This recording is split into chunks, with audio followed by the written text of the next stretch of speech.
I used to think silence meant emptiness, a void that swallowed the things we were too afraid to say, a vacuum where hope went to die when the world became too loud to bear. But that morning, walking quietly through the forgotten side of town, I learned the truth. Silence doesn't mean nothing is happening. It means everything is happening beneath the surface. Silence can scream louder than any crowd. Every cracked wall had a story, years of salt air, neglect, and the slow erosion of time etched into the very foundation of this place. The bricks held the weight of generations who stayed when they should have left. Every broken window had a memory of a time when these streets were full of life, when the factories hummed with purpose before the world looked away and the lights went out one by one. Every child's face asked a question no adult wanted to answer. How did we let it get like this? When did the dreams we had for them turn into a struggle for the bare essentials? And most importantly, when will it change? And then I saw him, Ethan Reed, the man I left behind 10 years ago without a proper goodbye. He was standing at the foot of the hill, exactly where I left him, as if he'd been waiting for the rain to bring me back. He was soaked to the bone by the rain, holding a little girl's hand like the world would collapse if he let go. He looked older, sturdier, his face marked by the very weather he refused to escape. I wanted to run to him. I wanted to scream his name and feel the warmth of his presence. Instead, I stood still, paralyzed by the sudden realization that the life I had built was just a fragile shell. Because sometimes the person you love most is also the mirror you are most afraid to face.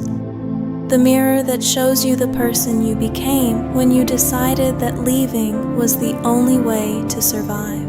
My name is Clara Bennett.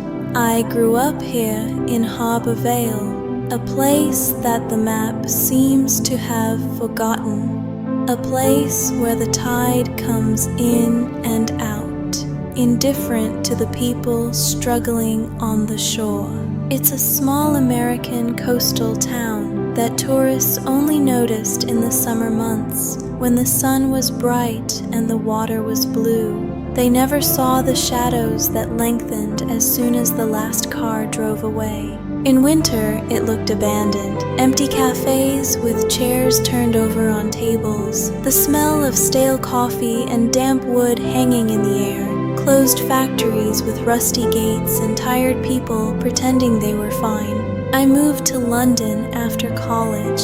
I wanted a life that was the opposite of this quiet decay. I wanted noise, movement, and a future that didn't smell like salt and disappointment. I wanted to be someone else. I built a clean life there, a polished apartment in a neighborhood where no one knew their neighbors, a respectable job that required me to be efficient and emotionless, a life where I never had to look back. I had a calendar full enough to keep me from feeling anything. I worked late, I drank expensive wine, and I told myself I was successful. Every night I convinced myself that the emptiness I felt was just the price of progress. Then my mother died. Her lawyer sent me a letter that arrived on a Tuesday morning, a day that should have been just like any other. It broke through the walls I had built so carefully, reaching across an ocean to find me. She had left me everything. Most importantly, she left me the old house on the hill, the house where I learned to dream and where I learned that dreams could be dangerous. So, after all these years, I came back. I told myself I was only staying for 3 days, just enough time to sign the necessary papers, clear out the clutter of a lifetime, and get back to the sanitized life I had made for myself in London. 3 days to sign papers. 3 days to sell the house and turn the key for the last time. 3 days to finally bury the past and the version of me that still belonged to this salt-stained earth. But the past was waiting for me. It was waiting in every corner of this town, in every breath of sea air that filled my lungs, and it had Ethan's eyes, eyes that had seen the truth I had spent a decade running from. I found him at the community shelter. It was an old warehouse repurposed with mismatched furniture and a lot of heart. He was different, sturdier, with a quiet strength that seemed to anchor the entire room. "Clara?" he asked. His voice was lower than I remembered, raspy from years of speaking to people who were used to being ignored.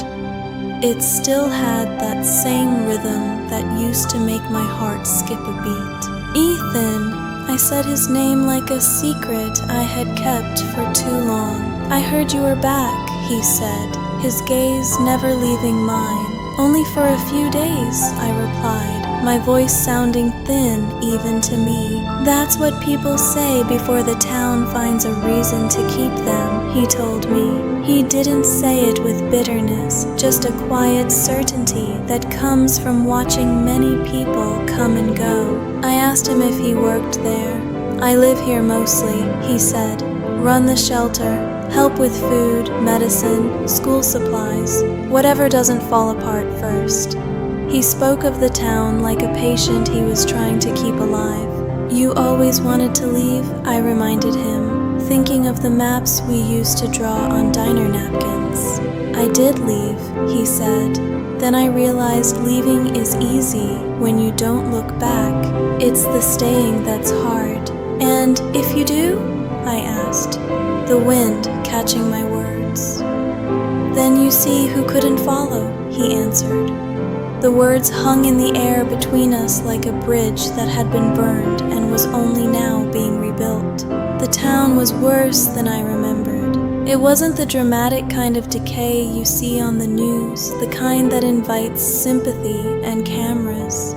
It was a slow, quiet breaking that happened when no one was looking.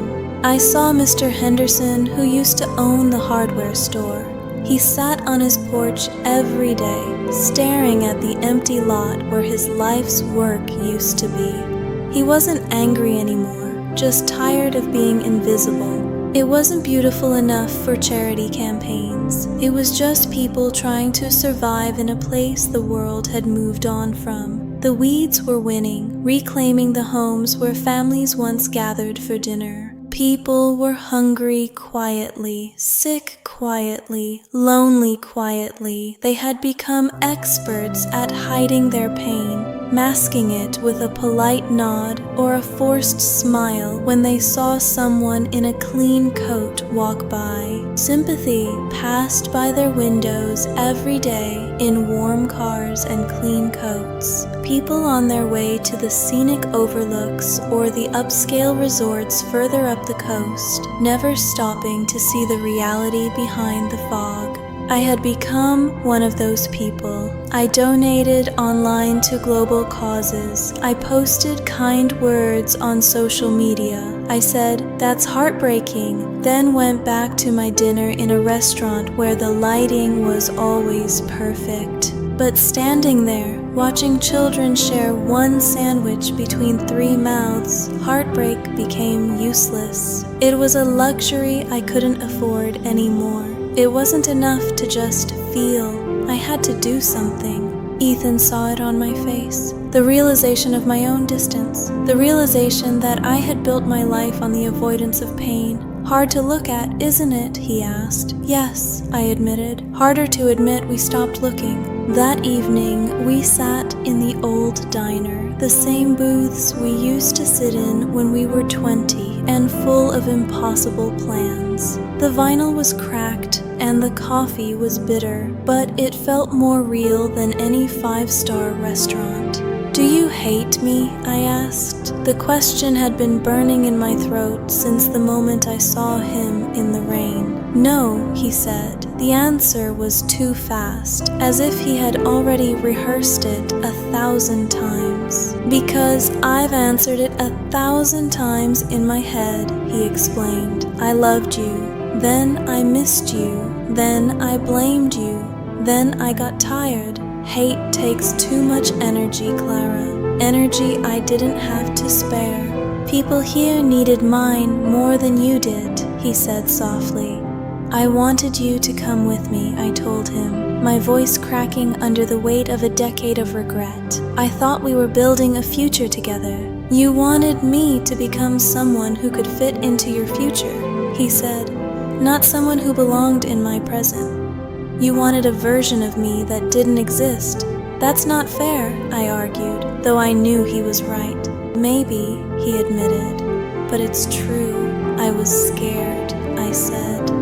"So was I," he whispered, and for a moment I saw the vulnerable boy I once knew. Of what? That if you saw this place clearly, you'd leave faster, and you did. That night, the weather turned. The wind howled through the cracks in the old house, and the rain became a deluge that wouldn't stop. It felt like the sky was finally giving up, letting go of everything it had been holding back. The hill behind the east block gave way. The sound was not like thunder. It was deeper, angrier, like the earth had finally lost its patience with the people who had built their lives on its edge. Mud slammed into the houses. People ran into the rain, screaming for help. In the chaos, I saw Ethan. He was moving before anyone else had even processed what was happening. He didn't hesitate. He never did. He just ran toward the danger. "Clara, call 911, he shouted over the roar of the rain. "Tell them East Block, possible trapped children." "Ethan, wait," I cried out, but he was already gone, disappearing into the darkness and the debris. He disappeared into the dust and rain. For the first time in years, I prayed. I didn't choose pretty words or prepared verses. I just asked for him to come back. I asked for a second chance to say what I really felt. The hours that followed were a blur of mud, sweat, and absolute fear. Everyone in the town who could walk was there, digging, searching, hoping. We worked side by side, our differences forgotten in the face of tragedy. Finally, Ethan emerged. He was carrying a little girl. She was shaking, her eyes wide with a terror that no child should ever know. "I can't find my brother," she whispered, her voice barely audible over the sirens. I took her from him, holding her small, cold body against mine. "What's your name, sweetheart?" I asked. "Maya," she said. "Maya, look at me. We're going to find him," I promised, and for the first time I meant it. "Ethan, you're bleeding," I said, seeing the deep gash on his head. "So is half the town," he replied, his voice flat. "You can't save everyone," I told him, desperately trying to pull him away from the wreckage. "No," he said, but I refused to use that as an excuse to save no one. He turned back toward the mud, back into the fight. He chose the hard path, the one that required him to stay and fight when it would be easier to run. At 3:17 a.m., I washed the mud off my hands in the shelter bathroom. The water ran brown, then clear, but the feeling of the earth stayed under my fingernails. My designer clothes were ruined, and I didn't care. The mirror was cracked. My face was tired, wet, and older than I expected. I didn't recognize the woman looking back at me, but for the first time in years, I liked her. She was finally starting to see the truth. Behind my reflection, I saw them, the real Harbor Vale. Mothers holding their children tight, old men hiding their pain behind closed eyes, teenagers pretending not to be afraid. They weren't just statistics anymore. For years, I thought success meant escaping the broken places. I thought I was better because I had left, but I was just more comfortable. I had traded my soul for a polished surface and a life without friction. Maybe success isn't about the distance you travel, but about coming back with enough courage to help repair the things that are broken. It's about being present in the mess, not watching it from a safe distance. When the sun finally rose, the world looked different.